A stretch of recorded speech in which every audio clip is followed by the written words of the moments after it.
Hello. Bon, j'aimerais ne pas utiliser le mot encore, mais il s'avère que je suis encore malade. Donc désolée d'avance pour ce petit rhume pas forcément agréable. Voilà.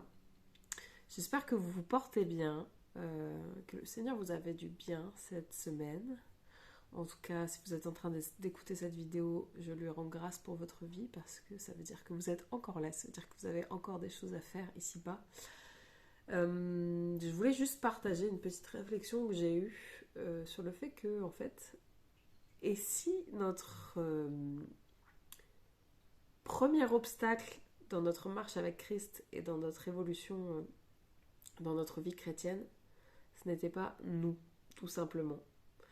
En fait, je me suis rendu compte que ça va être un détail pour certains, mais moi je trouve que c'est hyper représentatif des obstacles qu'on se met tout seul dans sa tête. Je n'ai jamais été matérialiste, c'est-à-dire que je fais pas attention. Pardon. Je fais pas attention aux objets. Je suis pas. Enfin, vraiment, j'ai pas un grand attachement aux objets, mais il y a un an, j'ai acheté ce bébé. J'ai acheté ce bébé, ma Bible d'études et tout, vraiment. Elle est trop bien faite, elle est top. Il y a des commentaires, il y a des tableaux pour expliquer en particulier les personnages, en particulier le contexte et tout. Et elle est top, elle est top. J'ai acheté ça il y a vraiment un peu plus d'un an, euh, au moment de mon baptême, je crois. Et c'est quelque chose que c'est un objet que j'ai chéri. Donc je répète, je ne suis pas matérialiste, mais cette Bible-là, c'était devenu comment dire, mon acquisition la plus précieuse. Et à côté de ça, il y avait ma Bible, qui est toujours dans mon sac à dos. Elle est toujours dans mon sac à dos. Je l'emmène au travail, je l'emmène partout. Et donc, comme vous voyez, celle-là, elle a vécu. Celle-là, elle a vécu, elle a traîné dans le fond de mon sac, elle s'est pris des bouteilles d'eau à n'en plus finir, des bananes écrasées, elle est stabilotée partout, partout.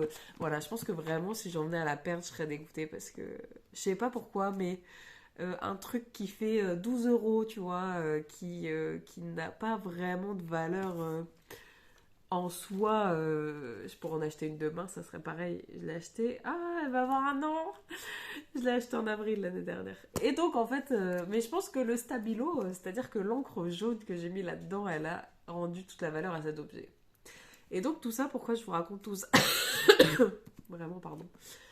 Pourquoi je vous raconte tout ça? C'est juste parce qu'en fait, ma Bible d'études, j'ai juste pendant longtemps arrêté de l'utiliser parce que je me sentais plus.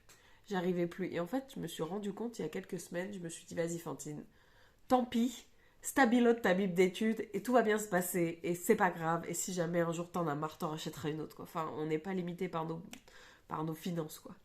Et donc, depuis que j'ai commencé à la stabiloter, mais je suis une gamine. Depuis que j'ai commencé à la stabiloter, je stabilote les commentaires. Et en fait, depuis que j'ai commencé à la stabiloter, je ne pense qu'à elle. C'est-à-dire que quand je me lis ma petite Bible rose au travail, je suis en train de me dire oh, j'ai hâte de rentrer à la maison pour retrouver ma Bible d'études, pour avoir des informations complémentaires sur le contexte et tout.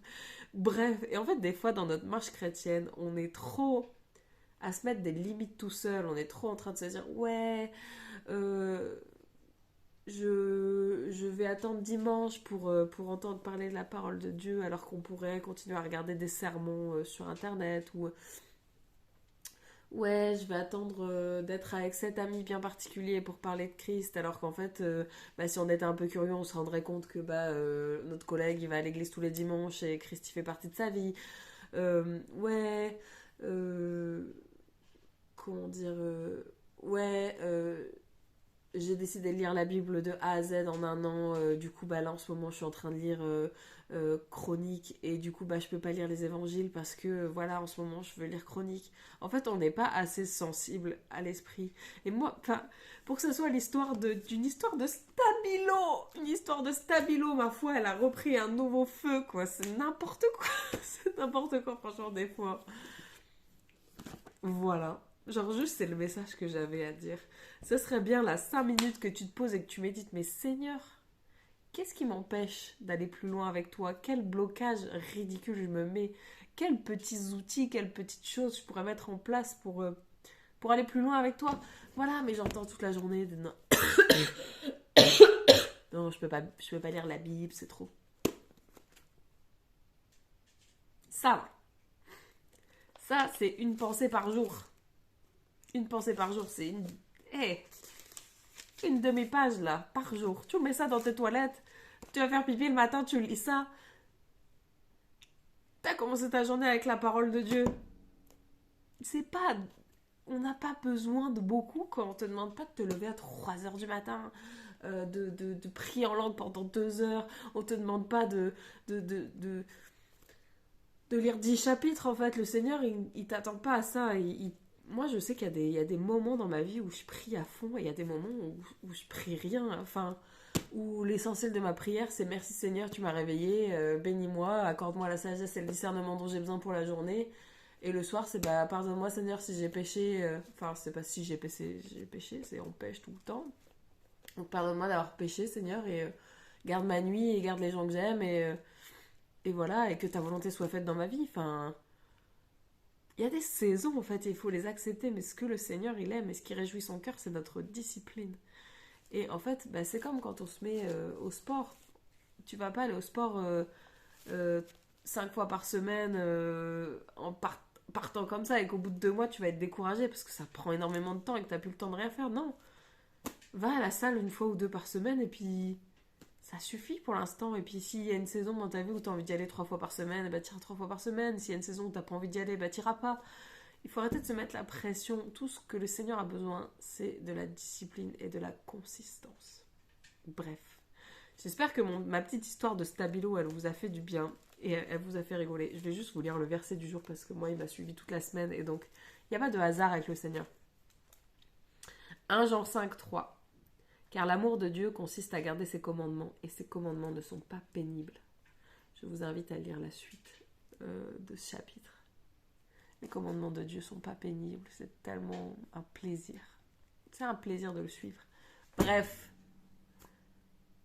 ne soyez pas bloqués dans votre vie spirituelle à cause d'un stabilo. Faites pas comme Fantine. Soyez bénis, Jésus vous aime.